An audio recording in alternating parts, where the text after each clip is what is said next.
Trending guys ang usapin about sa pag-glitch ni Popo. No, shout out kay Ma'am Ami, no. Nasabi ni Ma'am Ami dito. Mag-ingat po tayo sa pag-glitch ni Popo. It's better not to do anything muna.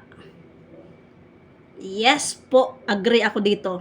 So, maraming nakaranas at mayroon ding hindi nakaranas. Kasi sabi niya sa wala daw ganun kay Popo. So, hindi daw nangyari yung ganun. So, ibig sabihin, hindi niya naranasan. Kung matagal na kayo kay Popo, dahil taon-taon talaga naggaganyan, nag-glitch talaga si Popo guys. Inisip ko na lang na dahil sa pag-update niya, buwan-buwan niya nag-update si Popo, pero mangyayari talaga na magkakaroon ng pag-glitch, no, na something ganyan. Magka-problema talaga ang mga user. Kung hindi makuhanan, mawalan, sila yung magkakaroon. Nagets niyo po ba? Ganito kasi yan, no? So, sabi ko doon sa post ko, kapag nag-glitch, magkakaroon ng dalawang side, na which is makatotohanan dahil maraming nakaranas, no? Ako kasi dati, base sa experience ko, hindi pa lang ako agent, pumasok pa lang ako ng isang agency. May mga ganyan ng pangyayari, nag-glitch. Na which is, yung mga nag-RC, nawawala yung coins kapag naglalaro, naglalaho yung coins, saan napunta, di ba? Tanong, saan napunta? Glitch nga eh. Tapos, nagulat na lang sila. Maya-maya or kinabukasan, dumami yung coins nila. Or, ito, admin ko siya ngayon na kasama ko rin dati sa agency, ka-agency ko. Now, which is, nag-claim siya ng reward sa VIP nang walang humpay. Walang kakundangan, claim 35 na as in nakarami siya ng 35, no?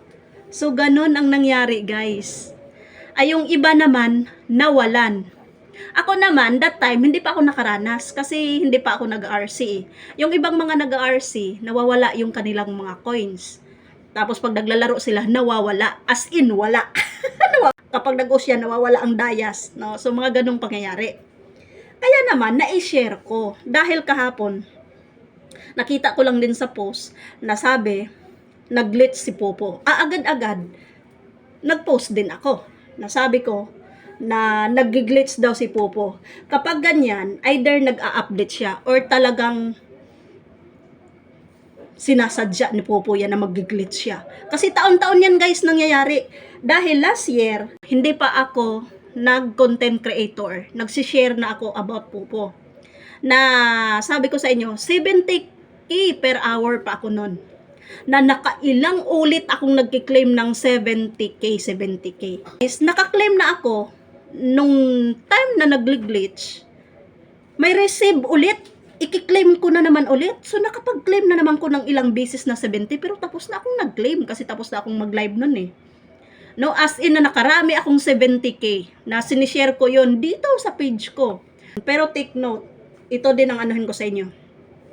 After nating makakuha kay Puo, babawiin niya yan. Bakit? Nung nakakuha ako nung time na yon na almost 200k yata kasi mga ilang beses din na 70k yun eh. Kinabukasan, binawasan din ako ng mahigit 200k. Nasabi ko guys, bakit ganon? Ang laki naman ang binawas sa akin na hindi naman ganon kalaki ang nakuha ko. Diba? Kaya nga sabi ko dun sa post ko na mayroon kayong mga screenshot sa inyong points at saka sa inyong coins, i-save nyo yan. Kasi pwede nyo yang i-complain. At maaring ibalik ni Popo yan. Kasi may narinig din ako na binabalik naman daw ni Popo. No? So itong mga experience ko, alam ko, hindi lang ako, lalo na sa mga matagal na kay Popo na nagbilang na talaga ng taon, nagpo 4 years na sila, katulad nito kay Ma'am Ami, na napakomment nga si Ma'am Ape, matagal na nga daw ganyan si Popo. So, sabi ko nga sa inyo, taon-taon talaga nangyayari yung ganyan, nag-glitch siya. Either mangunguha siya sa atin, or tayo yung magkakaroon. Pero ingat tayo sa pagkakaroon natin, dahil babawiin yan. So, ganun nga. Legit yan, guys. Totoo yung nangyayari na yan. No? Nasabi nga ng ibang comment, magbasa tayo ng mga comment dito, ha? Magbasa tayo. Kasi makatotohanan itong usapin na ito, guys. Yes. Eto, Avila K. Nako, nagbigwin ako ng 20K. Pagkatapos ko collect, nagulat ako biglang nawala. O, di ba? Dahil nga pag-glitch yun, guys.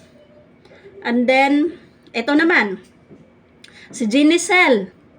Oo, nadagdagan ng coins ko. Tapos, kakatapos ko lang makakuha ng Dragon Blessing, meron na naman. O, di ba? So, ganito ang nangyari sa akin noon. Last year lang. Naka-claim na ako ng reward ko. Nung nangyaring nag-glitch, mayroon na naman akong i-claim na sabi ko sa inyo, puro blue. Yung puro live stream ang nakalagay as in na color blue na receive. Pagkahaba-haba. Pero parang ilang bisis lang ako naka-claim, parang 3 yata, guys. O, ganon. Tapos yung iba hindi na makaklaim. Pero talagang nakalagay puro receive na live duration. Ganon nangyari sa akin. Na ang sabi nga ni Ma'am Ami, ito din yung ipaparating ko sa inyo. Na kapag ganyan, alam natin na mag-glitch, wala kayong dapat gagawin. Huwag kayo mag-recharge, huwag kayo maglaro. Para ang inyong mga account, wala ding mangyayari. Yes guys, kasi bakit? Di ba kahapon yun nag-glitch? Wala akong ginawa. Hindi ako nag-recharge. Nagano lang ako, nag-tasking lang ako. Tapos, kinagabihan, nanalo ako. Na ang dami kong panalo. Yes, naka-milyon tayo. Kasi wala akong ginawa nung nag-glitch eh. So, walang nangyari sa akin. Walang nangyari sa account ko. Account ko. Hindi nabawasan yung points ko. Wala namang something kasi wala akong ginawa. Relax lang, kumbaga. Stay put ka lang dyan, account. Ganon. So, yan ang gagawin nyo sa next ha. Kasi taon-taon talaga mag-glitching. Si Popo. I-take note nyo yan. Kapag may ganyang pangyayari na alam nyong nag-glitch, huwag kayo mag-recharge. Wala kayong gagawin. Task lang kayo. Ha? Kasi kaming mga nakaranas ng ganyan, alam na namin. Either kuhanan tayo or magkakaroon tayo. Pero, oo, nagkakaroon tayo, pero binabawi din yan after. So, yun lang ang may share ko sa inyo. Dahil napakaganda ang comment ni Ma'am eh. Talagang sabi niya dito na wala tayong dapat gagawin kapag mangyari yung ganyang pag-glitch. Kasi dati-rati pa daw ganyan. Yes po, sabi ko nga sa inyo, taon-taon talagang ganyan. Mangyayari na mag-glitch. Kaya kawawa guys yung mga sakalam na as in nanalong mga malakihan. Kasi after noon na nangyari yung nag-glitch guys na may agency pa ako. Siyempre, nag-glitch na lahat-lahat no. Pero tuloy-tuloy ang operasyon ni Popo yan. May mga nagpa-fireworks, ganyan. Pupunta kami ng fireworks. Alam mo, nalungkot sila. Kasi nananalo ng 500 pero walang na-receive. Oo, nag-hallelujah pero walang nare-receive, walang nakukuha. Dahil nga nag-glitch.